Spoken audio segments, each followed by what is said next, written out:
ಮಕ್ಕಳಿಗೆ ವಯಸ್ಸಾಗ್ತಾ ಇದ್ರೂ ಇನ್ನೂ ಮದುವೆ ಆಗ್ತಾ ಇಲ್ಲ.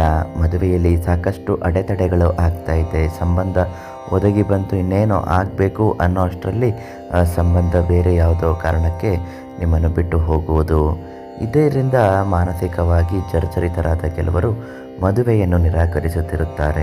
ಜಾತಕದಲ್ಲಿ ದೋಷ ಇದ್ದರೂ ಕೂಡ ಮದುವೆಯಲ್ಲಿ ವಿಳಂಬ ಆಗುವುದು ನಾವು ನೋಡ್ಬೋದು. ಇಂತಹ ಸಮಸ್ಯೆಗಳು ಏನೇ ಇದ್ದರೂ ಅದು ಪರಿಹಾರ ಆಗಬೇಕು ಅನ್ನೋದಾದರೆ ಇವತ್ತು ತಿಳಿಸ್ಕೊಡುವಂತಹ ಒಂದು ಪರಿಹಾರವನ್ನು ನೀವು ಮಾಡಿಕೊಂಡ್ರೆ ಆದಷ್ಟು ಬೇಗ ಕಂಕಣ ಭಾಗ್ಯ ಕೂಡಿ ಬರುತ್ತೆ. ರಾಯರ ಪರಮ ಭಕ್ತರು ದೈವಜ್ಞ ಪಂಡಿತ್ ಪರಿಮಳ ಆಚಾರ್ಯರಲ್ಲಿ ಇವತ್ತು ನಿಮ್ಮ ಸಮಸ್ಯೆ ಏನೇ ಇದ್ದರೂ ಒಂದು ಫೋನ್ ಮಾಡಿ, ಕರೆ ಮಾಡಿ, ಯಾವುದೇ ಒಂದು ಸಮಸ್ಯೆಗಳಿದ್ದರೂ ಪರಿಹಾರವನ್ನು ಖಂಡಿತವಾಗಿಯೂ ಹೇಳ್ತಾರೆ.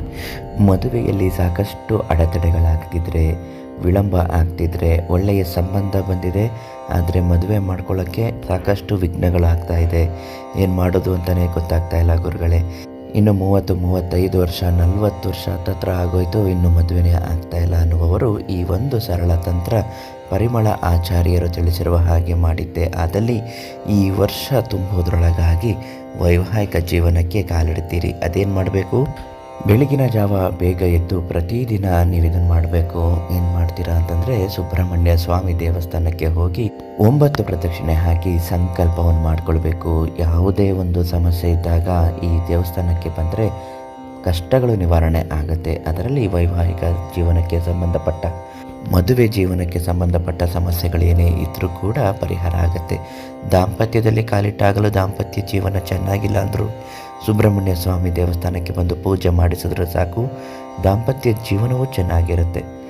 ಅರಳಿ ವೃಕ್ಷದ ಬಳಿ ಹೋಗಿ ನಿಮ್ಮ ಕಷ್ಟಗಳನ್ನು ಬೇಡಿಕೊಂಡು ಒಂದು ದೀಪವನ್ನು ಹಚ್ಚಿ ಪ್ರತಿದಿನ ಇದನ್ನು ಮಾಡೋದ್ರಿಂದಲೂ ಕೂಡ 9 ವಾರ ಇದನ್ನು ಮಾಡಿ ಸಾಕು. ಈ ವರ್ಷವೇ ಕಂಕಣ ಭಾಗ್ಯ ಒಳ್ಳೆಯ ಸಂಬಂಧದಿಂದ ಕೂಡಿ ಬರುತ್ತೆ. ಇದನ್ನು ಮಾಡುವಾಗ ಕೆಲವು ಮಂತ್ರಗಳನ್ನು ಗುರುಗಳು ನಿಮ್ಮ ಹೆಸರು ಮತ್ತು ರಾಶಿಯ ಬಲಕ್ಕೆ, ನಕ್ಷತ್ರಕ್ಕೆ ತಕ್ಕ ಹಾಗೆ ಹೇಳುತ್ತಾರೆ. ಅದಕ್ಕಾಗಿ ಪರಿಮಳ ಆಚಾರ್ಯರು, ದೈವಜ್ಞ ಪಂಡಿತರು ಇವರಿಗೆ ಒಂದು ಕರೆ ಮಾಡಿ ಅವರಿಂದ ಶೀಘ್ರ ಪರಿಹಾರವನ್ನು ಕೇಳಿ ಪಡೆದುಕೊಳ್ಳಿ.